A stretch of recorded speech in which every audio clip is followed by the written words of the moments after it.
Hello আসসালামু আলাইকুম। Welcome to our page আমাদের রান্নাঘর। এই যে দেখতে পাচ্ছেন আজকে আমরা কি রান্না করেছি।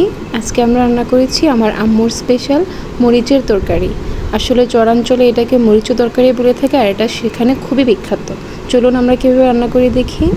এই জন্য আমরা প্রথমে নিয়ে নিয়েছি এখানে শিমের বিচি আর নিয়ে নিয়েছি ছোলা।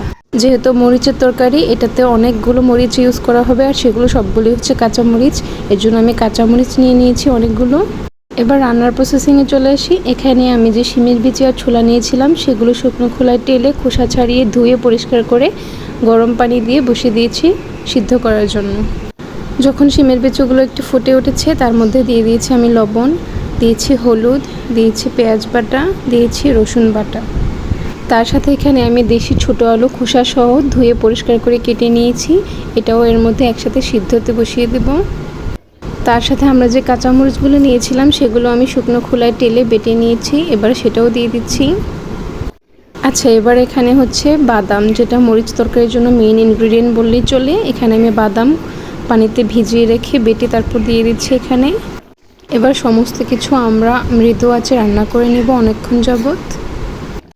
সব কিছু যখন সিদ্ধ হয়ে গিয়েছে এবার আমরা এটাকে একটু কষিয়ে নেব তেলের মধ্যে। তার জন্য দিয়ে দিচ্ছি তেলের মধ্যে পেঁয়াজ।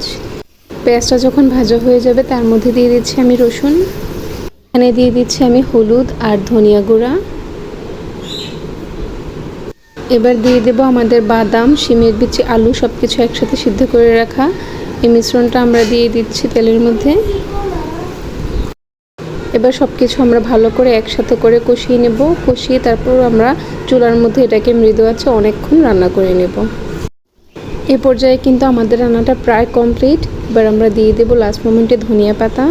ধনিয়া পাতা দিয়ে নামিয়ে নিলে আমাদের রান্নাটা একদম শেষ। এই যে আমাদের মরিচ তরকারির ফাইনাল লুক। কালারটা অনেক সুন্দর এসেছে।